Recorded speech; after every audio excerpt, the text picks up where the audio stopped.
팔복의 두 번째 복은 애통하는 자에 대한 복을 약속하고 있습니다. 그들이 하늘의 위로를 받게 된다는 거지요. 많은 분들이 이 말씀을 읽을 때 이렇게 해석하는 경우들이 종종 있어요. 맞아요, 목사님.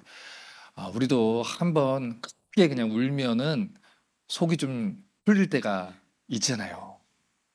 크게 우는 게 우리한테 위로가 될 때가 있어요. 맞는 부분이 있는데 지금 예수님께서 하신 말씀은 일반적인 슬픔의 감정에 관한 이야기가 아닙니다. 신약 성경을 기록한 언어인 헬라어 성경을 보면요. 슬픔을 표현하는 동사가 9개나 돼요. 예를 들면 사랑하는 가족을 떠나보낸 뒤에 슬퍼서 우는 장면이 있지요. 또 외로워서 우는 경우가 있지요. 좌절해서 또 절망해서 또 실망해서 때로는 너무 사랑해서 나오는 눈물 등등 있습니다. 성경에는 그런 종류의 눈물들이 9가지 단어로 이렇게 기록이 되어 있다는 거예요. 그런데 오늘 우리가 읽은 이 애통하는 자에 대한 슬픔은 적어도 그런 종류의 것이 아니라는 것이죠. 자, 제가 지난주에 팔복에 기록된 8가지의 복은 연관성이 있다, 연결성이 있다, 한편의 설교다. 이 얘기를 말씀을 드렸어요. 그래서 팔복의 설교에는 문맥이 있고요. 흐름이라는 게 있습니다. 그러니까 이 팔복은 항상 그 앞에 있는 말씀과 또 뒤에 있는 말씀과 연결지어서 봐야 된다는 거예요. 자, 그러면 마태복음 5장 3절과 4절을 같이 한번 읽어서 이어가지고 한번 읽어볼게요. 자, 같이 읽겠습니다. 시작. 심령이 가난한 자는 복이 있나니 천국이 그들의 것이며 애통하는 자는 복이 있나니 그들이 위로를 받을 것이며. 첫 번째 복은 심령이 가난한 사람에게 주어진 복이었어요. 하나님 앞에서 내가 죄인이라는 것을 깨달은 사람이죠. 내가 선한 게 없구나. 내가 영적으로 파산한 자구나. 내가 선을 행하는데 무능력하고 내 안에 선한 의지라는 게 전혀 없구나. 이것을 깨달은 사람. 영생과 구원의 약속을 얻어낼 수 있는 그 어떤 조건이나 그 어떤 근거나 그런 것들을 전혀 발견할 수 없다는 것을 깨달은 사람. 내가 이러고도 구원을 받은 사람이 맞는가? 라는 걸 깨달은 사람. 그가 할 수 있는 게 무엇입니까? 애통하며 우는 거라는 거예요. 그런데 그런 자한테 천국의 약속이 주어진다는 거죠. 자, 그런데요. 고린도후서 7장 10절을 보면요. 하나님의 뜻대로 근심하는 사람들. 하나님의 뜻대로 애통하는 사람들. 다시 말해서 내가 이러고도 구원받은 사람이 맞는가? 이게 하나님의 뜻대로, 하나님의 계획대로, 하나님의 의도대로 이루어지는 애통인데 그 목적이 있다고 분명하게 얘기를 합니다. 보세요. 하나님의 뜻대로 하는 근심은 후회할 것이 없는 구원에 이르게 하는 회개를 이루게 하는 것이다. 이렇게 얘기를 해요. 자, 그러니까 우리가 하나님 앞에서 자꾸 영적으로 파산한 자고 가난한 자고 내가 이러고도 구원받은 자가 맞는가라는 걸 계속 체크를 하는 게 결국 우리로 하여금 구원에 이르게 한다는 것이고 결국 그것 때문에 회개를 하게 만든다라는 거예요. 자신의 영적인 가난함을 깨닫는 사람은 이처럼 애통합니다. 그리고 애통하면서 하나님 앞에 웁니다. 그리고 결국 무엇을 구해요? 은혜와 자비를 구하게 된다는 것입니다. 그래서 이것을 경험한 사도 바울도 같은 경험을 하고 이렇게 기록을 해놨어요. 로마서 7장 21절부터 25절을 보세요. 그러므로 내가 한 법을 깨달았노니 곧 선을 행하기 원하는 나한테 악이 함께 있는 것이로다. 내 속사람으로는 하나님의 법을 즐거워하되 내 지체 속에서 한 다른 법이 내 마음의 법과 싸워 내 지체 속에 있는 죄의 법으로 나를 사로잡는 것을 보는도다. 오호라 나는 곤고한 사람이로다. 이 사망의 몸에서 누가 나를 건져내랴. 제가 저희 아들하고 딸을 기를 때 이걸 정확하게 봤어요. 물론 우리도 똑같지만 어느 날 이제 이 아이가 거짓말을 막 하는 거예요. 우리도 다 그랬잖아요. 거짓말을 막 해서 혼나죠. 너 왜 자꾸 거짓말했어? 지난번에 아빠가 너 거짓말 혼난다고 했잖아. 그랬더니 애가 막 울면서 저도 제가 왜 그런지 모르겠어요. 여러분, 이게 우리 답이에요. 저도 제가 왜 이런지 모르겠어요. 이게 우리 답이에요. 지금 바울의 고백이 그래서 제가 성경적인 답을 줬어요. 죄인이라 그렇다. 우리 집에 죄인이 넷이 삽니다. 죄인 1호, 2호, 3호, 4호. 2호는 저기 영유아부에서 율동하고 있고 3호, 4호. 여기 이렇게 등록교인이라는 건 등록 죄인들. 우리 다 죄인이라는 것이지요.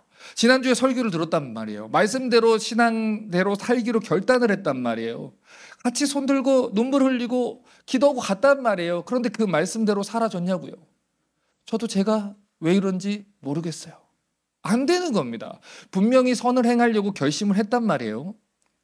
의지를 가지고 예배당을 떠났단 말이에요. 그런데 자꾸 반복해서 죄를 짓는 내 모습을 보고서 뭘 결국에는 발견하게 돼요? 나는 영적으로 파산한 자구나. 나는 영적으로 죄인이구나.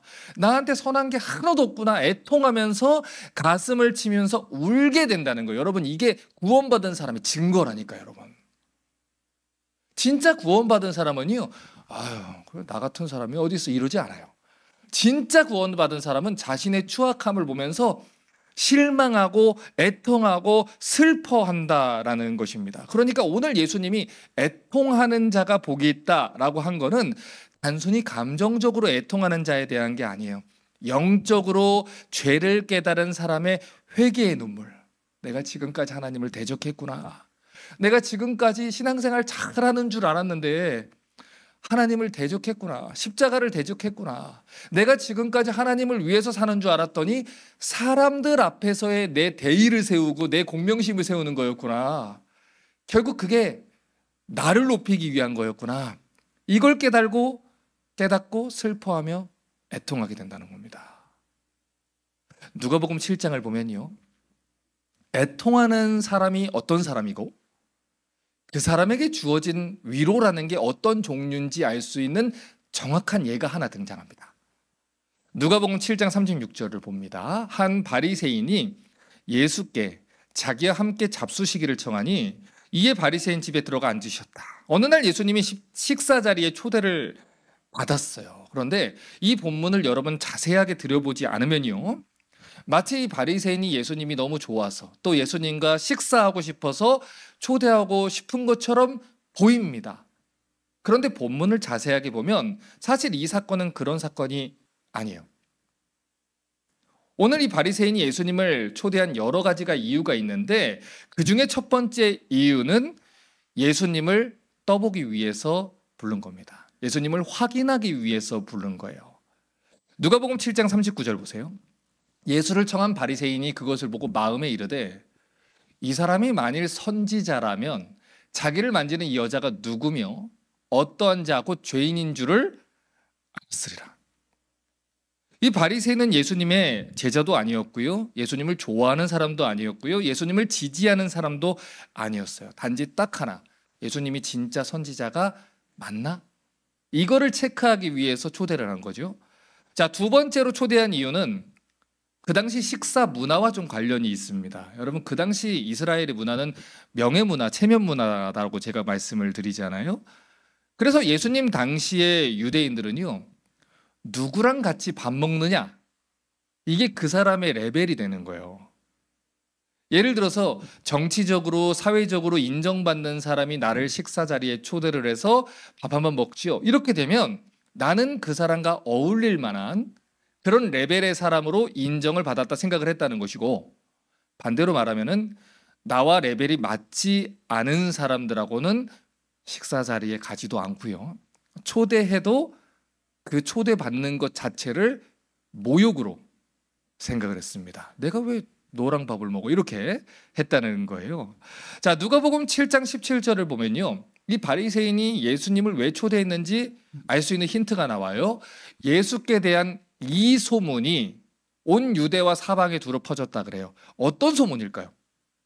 이 소문이라고 정확하게 얘기를 하잖아요. 정관사가 붙었다는 거예요. 그렇죠? 자, 어떤 소문일까요? 이 소문은요, 누가복음 7장에서 백부장의 종을 살려냈다는 소식, 또 나인성 과부의 죽은 아들을 살려냈다는 소식, 이 소식이 퍼진 거예요. 뭐 예루살렘, 유대 할 거 없이 다 퍼진 거예요. 그런데 더 놀라운 소식은 무엇이었냐면 유대인들의 장로들, 유대인들의 리더들, 유대인들의 정치가들이지요. 그들이 예수님에게 직접 찾아가 가지고 부탁을 했다. 그리고 로마의 백부장이 예수님 앞에 와서 무릎을 꿇었다. 이 소식을 들은 거예요. 그러니까 예수님이라는 사람이 단순히 능력 있는 사람 정도가 아니라 유대 지역에서 유대인들의 정치적으로도 또 로마의 정치적으로도 끈이 있는 그런 존재가 되었다. 이렇게 돼버리는 거죠. 여러분, 이미 이 바리새인은요, 예수님이 기적을 일으키고 수많은 사람들이 예수님을 메시아로 인정하고 쫓아다니는 소식을 들었습니다. 왜냐하면 그 당시 바리새파 사람들이 예수님을 그러한 이유로 대적을 하고 있었기 때문에 이미 바리새파 가운데 예수님의 소문은요, 파다하게 퍼져 있었어요. 심지어 예수님을 메시아라고 인정했던 사람 중에 누가 있어요? 세례 요한이 있단 말이에요. 그 당시 센세이션을 일으켰던 유대의 지도자 세례 요한이 나는 저분의 신발끈을 매기에도 부족한 자다. 이렇게 얘기를 했다는 것이죠. 자, 그러니까 예수님이 뭐 선지자든 아니든 지금 핫한 건 사실이니까 그분을 초대해가지고 내가 밥 먹는 게 나한테 절대 마이너스가 되지 않는다. 이런 생각으로 이제 예수님을 초대를 한 겁니다. 자, 세 번째 초대한 이유가 있어요. 자, 그 당시 예수님에 대한 바리새인들의 감정을 좀 여러분이 좀 이해를 하셔야 되는데 그 당시 바리새인들과 예수님은요, 아주 심각한 갈등 관계에 있었습니다. 방금 전에 읽은 이 7장의 메시지가 있기 바로 전에 누가복음 6장 11절을 보면요, 그들은 노기가 가득하여 예수를 어떻게 할까 하고 서로 의논했다 이렇게 얘기를 해요. 여기서 말하는 그들은 바리새인들이에요. 예수님이 안식일에 오른팔이 말라버린 그 사람을 고쳤습니다.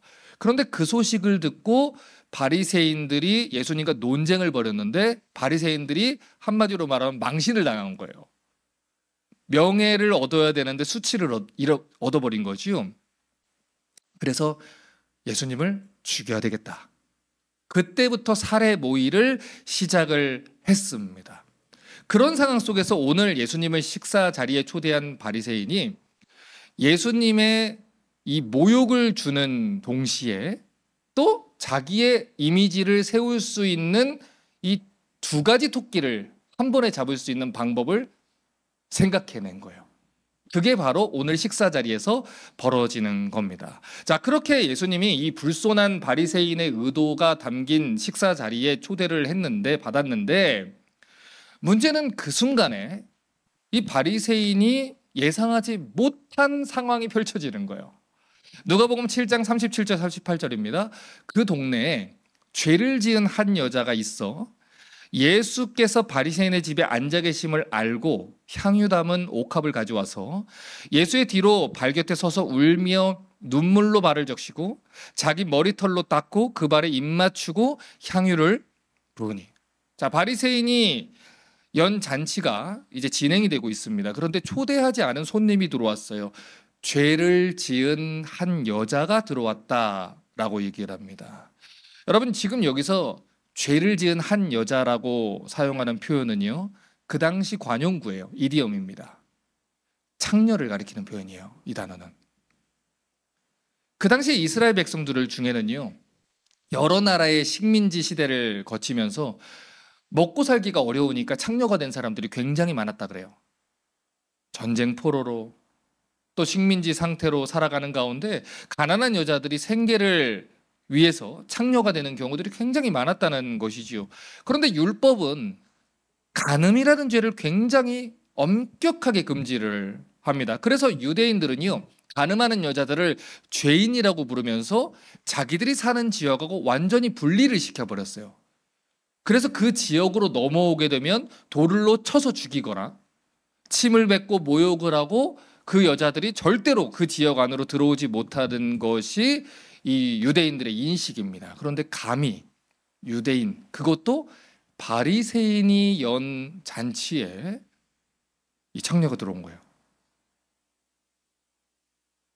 예수님 당시의 유대인들은 이 잔치에 참석하는 사람들을 엄격하게 선별해서 초대를 했습니다. 자기가 이 베푼 잔치 자리에 온 사람들의 사회적인 위치에 따라서 자기의 체면이 결정된다고 생각을 했기 때문에 그 자리에 감히 창녀가 온다는 거는 상상할 수가 없는 일이에요. 그러니까 지금 이 창녀가 예수님 있는 곳에 왔다는 것은 목숨 걸고 온 것입니다. 자, 그러면 우린 이런 질문을 해야 돼요. 왜 이 여자는 그 위험을 안고 예수님을 찾아왔냐는 것이죠. 사람들이 자기를 어떻게 생각하는지도 잘 알고 있을 텐데 적어도 이 잔치가 다 끝나고 예수님이 나올 때 뒷문으로 가서 따로 만날 수도 있잖아요.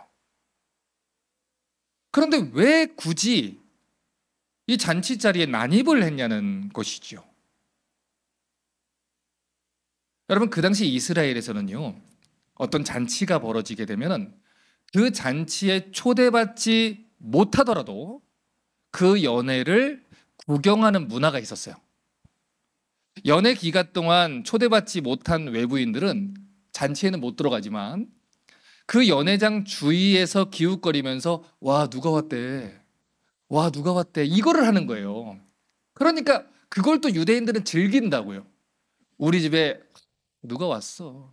예를 들어 우리 집에 나 BTS가 우리 집에 왔어. 이렇게 밥 먹었다. 이렇게 하는 거예요. 그러니까 그걸 보고서 와, 저 사람하고 끈 있나 봐. 저 사람하고 잘 아나 봐. 이런 것들을 보여주고 즐기고 이런 것들이 그 당시에 문화였다는 것이죠. 게다가 왔다 갔다 하면서 그 사람들하고 말 한마디 섞을 수 있는 기회가 될 수 있고 또 왔다 갔다 하면서 그 사람하고 오늘날로 말하면 사진 한번 찍을 수 있는 그런 기회가 되잖아요. 그러니까 유명한 인사들이 오는 이 잔치집은요, 수많은 사람들이 와가지고 구경을 할 수가 있었습니다. 그러니까 오늘 이 죄인인 한 여자가 바리새파 이 사람의 잔치에 올 수 있었던 이유도 그거예요. 원래는 밖에서 예수님을 멀찍이 보고 가려고 왔던 거예요. 그 당시 여자들은요, 특별히 연회에 초대받지 못했습니다. 왜냐하면 이 유대 랍비들은 사람들 앞에서 여자들과 대화를 하지 않았고요, 여자들하고 한 식탁에서 밥도 먹지 않았어요. 게다가 일반 여자도 아니고 창녀인데, 죄인이라 불리는 여자인데 바리새파의 집에 들어온다는 것은 이 바리새인을 욕되게 하는 것입니다. 그러니까 이런 모든 정보들을 생각해 볼 때 오늘 이 향유를 부은 여자가 사람들 앞에 나선다는 것은, 게다가 사람들 보는 앞에서 남자의 발을 씻어주는 것은 목숨을 건 일이라고 여러분 아셔야 돼요. 자, 그러면 다시 물어볼게요. 도대체 왜 이 여자는 이렇게 무모한 일을 했냐는 거예요. 우리가 이 사건의 핵심을 파악하기 위해서는요, 가장 먼저 이 여자가 왜 예수님을 찾아왔는가를 아는 게 중요합니다. 그런데 우리가 먼저 알아야 되는 것은 이 여자는요, 오늘 처음 예수님을 만난 게 아니다라는 걸 여러분이 아셔야 돼요. 누가복음 7장에 기록되어 있는 예수님과 이 여자의 이 대화를 논리적으로 잘 살펴보면요, 이 성경 주석가들은 이 여자가 언젠가 예수님을 멀찍이서라도 한번 만난 적이 있다라고 분명히 추측을 합니다. 그래서 그때 예수님의 천국 복음을 듣고 그때 은혜를 잊지 않고 예수님 앞에 너무 감사해서 나 같은 죄인에게 주어진 그 천국 복음에 대해서 감사를 전하러 왔다는 거예요. 만약에 그렇게 보지 않고 오늘 이 여자가 예수님께 향유를 부었기 때문에 용서를 받았다 이렇게 해석을 해버리면 여러분, 성경이 이야기하는 구원론하고 충돌이 일어나요. 다시 말해서 만약에 이 여자가 향유를 부은 일로 그 행위로 구원을 받았다, 죄사함을 받았다 해버리면 행위 구원이 됩니다. 그렇죠? 그러면 누구나 가서 향유만 부으면 다 죄사함을 받는, 누구나 예수님 앞에 가서 향유 붓고 울기만 하면 구원받는 이 행위 구원이 돼버려요. 그거는 성경이 말하는 오직 은혜로 구원받는다라는 원칙하고 부딪히는 것이지요. 자, 그러한 이유로 오늘 이 여자는 오늘 예수님이 그 동네에 오셨다는 소리를 듣고 예수님께 너무 감사해서, 예수님이 보고 싶어서, 예수님이 그 은혜에 보답하기 위해서 찾아왔다고 보는 게 훨씬 더 정확한 해석이라고요. 원래 이 여자는 죄인이라고 불렸던 사람이에요. 원래는 하나님의 율법을 어겼고요, 간음을 저지르면서 살던 여자입니다. 그런데 어느 날 예수님을 만난 거예요. 어느 날 천국 복음을 들은 거예요. 그리고 뭘 깨달았어요? 내가 하나님 앞에 죄인이구나. 내가 이제까지 하나님 앞에 너무나도 추악한 죄를 지었구나. 그것을 깨닫고 애통하며 있었다는 것이지요.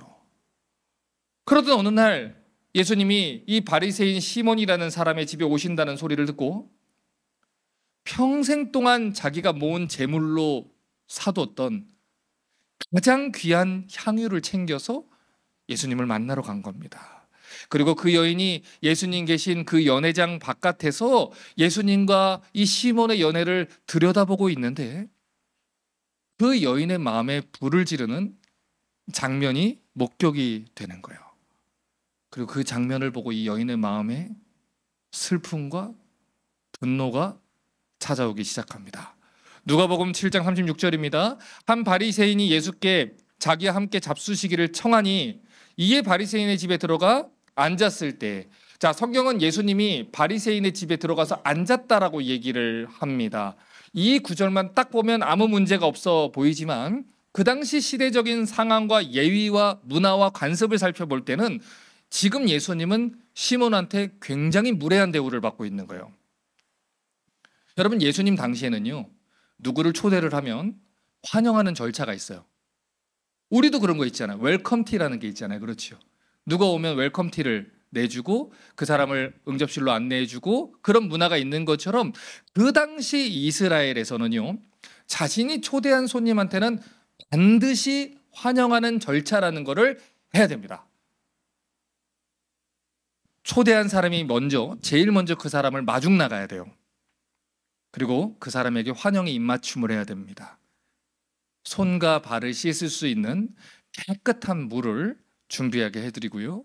그리고 말린 손과 발에다가 감람유, 올리브유를 바를 수 있도록 하는 게 최소한 미니멈의 환영 의례예요. 그런데 이 본문을 잘 읽어보면요, 예수님은 어떠한 환영 의례도 없이 덩그러니 그냥 자리에 앉아 있습니다. 그러니까 이 짧은 구절을 통해서 알 수 있는 것은 지금 이 바리새인은요, 의도적으로 이 모든 절차를 다 생략하고 예수님을 하대하고 있는 거예요. 의도적으로 예수님에게 무례를 행하고 있는 것이지요. 누가복음 7장 40절 보세요. 예수께서 대답하여 이르시되 시몬아 내가 내게 이를 말이 있다 하시니 그가 이르되 선생님 말씀하소서. 지금 여기서 선생님이라는 원어가 랍비어라는 뜻이에요. 랍비어. 그러니까 시몬은 예수님을 랍비라는 이 겉모습을 가지고 초대를 한 것이지요. 그 당시 누군가가 랍비를 초대를 한다는 건요, 이 환영 의례의 정도가 더 높이 올라가게 되어 있어요. 그런데 랍비라고 얘기를 하면서 이 사람이 어떻게 합니까? 7장 44절부터 46절도 보세요. 그 여자를 돌아보시며 시몬에게 이르시되 이 여자를 보느냐?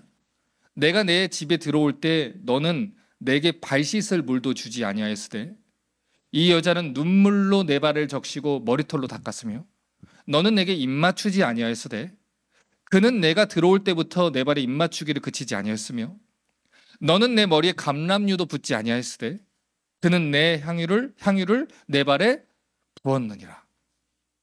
분명하게 얘기했죠.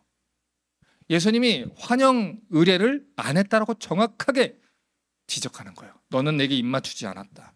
발 씻을 물도 주지 않았다. 최소한의 예의조차 하지 않았다. 그저 나를 방치하고 초대해놓고 덩그러니 놓은 채로 낄낄대며 나를 모욕하고 있었다. 그러니 무슨 뜻이에요? 이 사람은요, 처음부터 예수님을 대접할 마음이 없었다라는 거예요. 그냥 예수님이 진짜 선지자인지 아닌지를 시험하고 검증해 보면서 대외적으로는 사람들 앞에서 자기의 입지를 높이고 내부적으로는 사람들 앞에서 예수님을 모욕 주려는 그 의도가 있었다는 겁니다. 그런데 이렇게 이 바리새인이 예수님에게 무례를 저지르고 또 악의적인 목적을 가지고 멸시할 때 그 모습을 이 죄인인 한 여자가 보고 있었다는 거예요. 그 동네에서 죄인이라고 불렸던 한 여자. 그런데 과거에 예수님으로부터 죄사함을 받았던 한 여자가 예수님께 달려 나와서 무릎을 꿇습니다. 예수님을 조롱하는 모습을 보고 참을 수가 없는 거지요. 나를 구원하신 나의 주님을 사람들 앞에서 조롱거리로 만드는 것을 참을 수가 없는 것이지요. 그래서 앞뒤 잴 것 없이 그 여인의 눈에는 아무것도 보이지 않는 거예요. 그냥 단순한 한 생각입니다. 내가 사랑하는 나의 예수님이 저 사람에게 모욕을 당하고 있다는 것, 그걸 참을 수가 없는 거예요. 그래서 어딜 감히 죄인이 바리새인의 집에 들어오냐고 사람들에게 돌에 맞아 죽을 수도 있었음에도 불구하고 위험을 감수하고 바리새인 앞으로 나서게 됩니다. 그리고 이 여인이 그런 상황을 뒤집는 엄청난 행동을 합니다. 누가복음 7장 38절 보세요. 예수의 뒤로 그 발 곁에 서서 울며 눈물로 그 발을 적시고 자기 머리털로 닦고 그 발에 입 맞추고 향유를 부으니. 여러분, 이 여자가 왜 울고 있습니까? 나를 위해서 이 땅에 오신 예수님이 모욕을 당하고 있는 것을 참아볼 수가 없어서, 그게 너무 슬퍼서 울고 있는 거예요.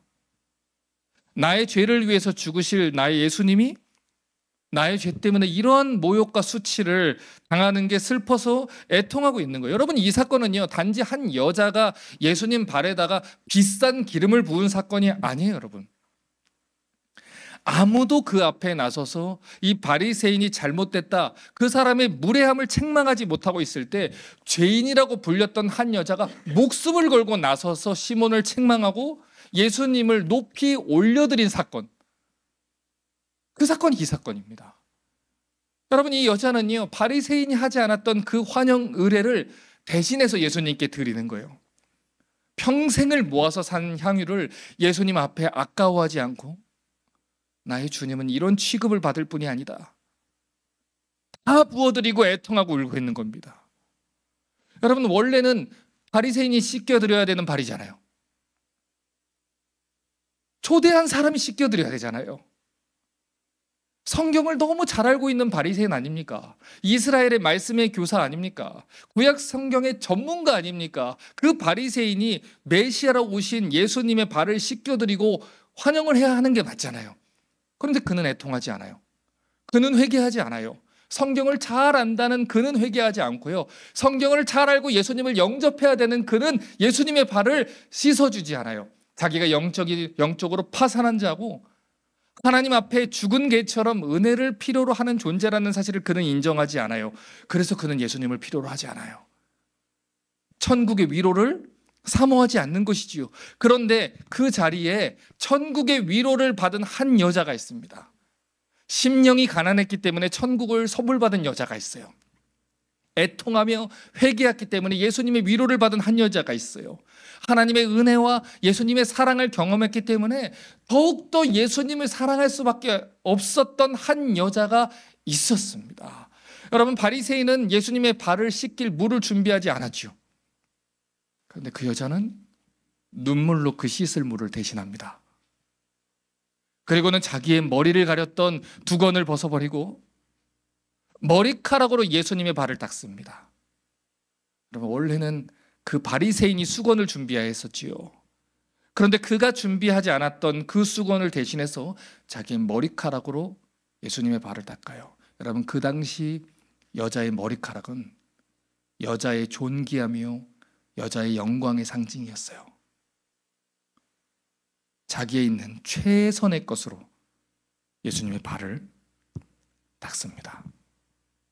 그리고 원래 이 바리새인이 예수님께 입 맞춰야 했던 그것을 대신해서 예수님의 발에 입을 맞춥니다. 나는 차마 예수님의 손에 입 맞출 수 없는 죄인입니다. 나의 주님의 발 앞에 납작 엎드려 주님의 위로만 구할 수 있는 나는 애통하는 자입니다. 그렇게 애통하며 눈물을 쏟고 향유를 붓습니다. 원래 바리새인이 부어야 했던 감람유, 올리브유보다 훨씬 더 비싼, 오늘날로 따지면 몇 천만 원을 호가하는 그녀의 전 재산, 그녀의 인생이 담긴 그 향유를 예수님께 부어드립니다. 예수님 와주셔서 감사합니다. 예수님 이 땅에 와주셔서 나를 만나주셔서 내 마음속에 와주셔서 감사합니다. 순기하게 높여드리는 것이지요. 도대체 왜 이 여자가 이런 행동을 했습니까? 여러분, 다른 이유가 없어요. 내가 사랑하는 예수님이, 나의 죄를 위해 십자가에 달려 죽으신 예수님이, 나의 왕이 이런 모욕을 당하는 것을 참을 수가 없었기 때문입니다. 여러분께 묻겠습니다. 누군가가 여러분의 부모님을 모욕하면, 누군가가 여러분이 너무 사랑하는 내 아버지를 모욕하면 화가 나지 않으시겠습니까? 오늘 이 여인이 예수님을 그렇게 사랑한 거예요. 그런데 그 모습을 보고도 이 바리새인은 자기 잘못을 돌아보지 않아요. 어떤 죄책감도 어떤 돌이킴도 없이 그저 예수님이 어떻게 이런 죄인하고 어울릴 수 있느냐 비웃고 있었을 뿐입니다. 그런 바리새인에게 예수님 뭐라고 얘기합니까? 누가복음 7장 41절부터 43절입니다. 빚 주는 사람에게 빚진 자가 둘이 있어. 하나는 500데나리온을 줬고 하나는 50데나리온 줬는데 갚을 것이 없으므로 둘 다 탕감해 줬으니 둘 중에 누가 그를 더 사랑하겠느냐? 시몬이 대답하여 이르되 내 생각에는 많이 탕감함을 받은 자입니다. 내 판단이 옳다. 그리고는 이 여자의 행동을 칭찬하고 변호합니다. 7장 47절입니다. 이러므로 내가 내게 말하노니 그의 많은 죄가 사하여졌도다. 이는 그의 사랑함이 많음이라. 사함을 받은 일이 적은 자는 적게 사랑하느니라. 이 여자가 예수님께 이렇게 하는 이유는 심플하다는 거예요. 예수님을 많이 사랑하기 때문에. 이 여자가 예수님을 많이 사랑하게 된 이유도 심플하다는 거예요. 이 여자가 그 많은 죄를 용서를 받았기 때문에. 이 여자는 자기가 얼마나 큰 죄인이었는지, 얼마나 큰 용서를 받았는지 그 하나님의 은혜를 알기 때문에 자기 모든 것을 다 부어들여서 예수님을 사랑할 수밖에 없다는 거예요. 여러분, 오늘 바리새인은 어떻습니까? 향유를 부은 여자가 죄인이라는 것은 알았어요. 그런데 자기가 죄인이라는 걸 몰라요. 자기가 영적으로 가난한 자라는 것을 몰라요. 그러니 애통한 적이 없죠. 죄를 탕감받은 적도 없기 때문에 예수님을 사랑한 적도 없었던 것입니다. 죄를 탕감받아야 된다는 그 필요성도 못 느꼈기 때문에 예수님을 초대해 놓고도 그분을 귀하게 대접하지 않았던 거예요. 이 설교를 정리해 볼까요? 성경은 끊임없이 우리한테 묻습니다. 네가 나를 사랑하느냐?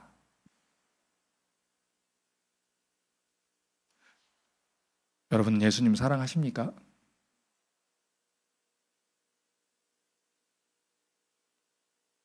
그러면 여러분은 왜 예수님을 사랑하십니까?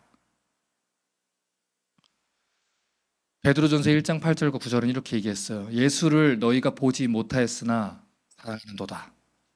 이제도 보지 못하나 믿고 말할 수 없는 영광스러운 즐거움으로 기뻐하니 믿음의 결국 곧 영혼의 구원을 받음이라. 성경은 분명히 말합니다. 우리 크리스천들이 예수님을 사랑하는 이유는요, 예수님이 내가 어려울 때 도와주셔서가 아니에요. 그분이 나를 지켜주시고 그분이 나의 좋은 친구가 되어주셔서 사랑하는 게 아니에요. 그거는 우리가 예수님을 사랑하는 본질적인 이유가 아닙니다. 우리가 예수님을 사랑하는 것은 예수님이 영적으로 파산한 죄인 중에 괴수를 대신해서 십자가에 달려 죽으시고 나를 구원해 주셨기 때문이에요. 이대로 두었다면 죄로 멸망받을 뻔한 우리의 죄를 대신 지시고 우리를 멸망받을 만한 운명에서 구원해 주셨기 때문입니다. 우리가 예수님을 사랑하는 이유는 이것 때문이에요. 원래는 내가 죽었어야 했거든요. 그런데 예수님이 대신 죽으신 거예요. 원래는 내가 수치와 모욕을 당했어야 되는 거예요. 그런데 예수님이 대신 수치를 감당하신 거예요. 내가 하나님 앞에 진노를 받아야 되는 거예요. 그런데 예수님이 대신 받으셨기 때문에 그래서 우리가 예수님을 사랑하는 것입니다. 스가랴 12장 10절은 분명하게 말합니다. 내가 다윗의 집과 예루살렘 주민에게 은총과 간구하는 심령을 부어주리니 그들이 그 찌른 바 그를 바라보고 그를 위하여 애통하기를, 독자를 위하여 애통하는 것 같이 하며 그를 위하여 통곡하기를 장자를 위하여 통곡하듯 하리로다. 여러분, 어떤 사람이 예수님 앞에 나와서 눈물로 애통하는 은혜를 누릴 수 있다고 얘기합니까? 내가 예수님을 찔렀습니다. 내가 예수님 죽였습니다. 내 죄가 예수님을 못 박았습니다. 나의 죄 때문에 예수님이 죽었습니다. 나의 가련한 본성이 예수님을 죽게 만들었습니다. 그 사실을 진정으로 믿고 예수님을 사랑하게 되는 자들만 천국의 위로를 받게 된다는 것입니다. 여러분, 오늘 이 향유를 부은 여인이 왜 모든 사람들 앞에서 위험을 감수하고 나섰습니까? 이유는 딱 한 가지입니다. 나의 왕이 모욕을 받고 있기 때문입니다. 나를 살리고 나를 구원하신 예수님이 모욕을 받고 있기 때문입니다. 감히 나의 왕에게, 감히 나의 예수님에게, 감히 나의 주님에게, 그래서 뒤도 돌아보지 않고 앞으로 뛰어드는 겁니다. 그 뒤의 일은 생각하지도 않습니다. 죽을 수 있습니다. 돌에 맞아 죽을 수 있습니다. 옷이 갈갈에 찢겨서 모욕을 당하고 성 밖으로 내쳐질 수도 있습니다. 그럼에도 불구하고 앞으로 나섭니다. 예수님의 수치와 모욕을 가리우려고 하는 것입니다. 그 수치를 내게 돌리는 것입니다. 그 정죄를 내게로 돌리는 것입니다. 이 작은 나의 헌신을 통해서 예수님이 모욕을 당하지 않을 수 있다면 그 뒤는 생각할 이유도 없는 것입니다. 여러분, 예수님 사랑하십니까? 여러분, 죄 때문에 예수님이 죽으셨다는 건, 여러분, 죄 때문에 애통하고 또 용서받은 기쁨 때문에 울어본 적이 있으십니까? 우리에게도 이 여인과 같은 사랑이 있으면 얼마나 기쁠까요? 예수님의 이름이 모욕받고 있는 이 시대에 예수님은 다 뒷방에다가 앉혀두고 예수님을 모욕하며 자기들 마음대로 잔치를 벌이고 있는 이 시대에 눈물로 그 발을 씻고 그분이 마땅히 받으셔야 하는 영광을 돌려드릴 수 있다면 여러분, 그것이 얼마나 영광스러운 일이 되겠습니까? 우리를 죽기까지 사랑한 하늘 아버지 사랑, 나를 위해 죽으신 십자가의 그 사랑 때문에 향유를 부어드립니다. 가진 것 없습니다. 할 수 있는 것도 많지 않습니다. 그러나 내가 서 있는 이곳에서 내 주님이 모욕받는 일은 없어야겠습니다.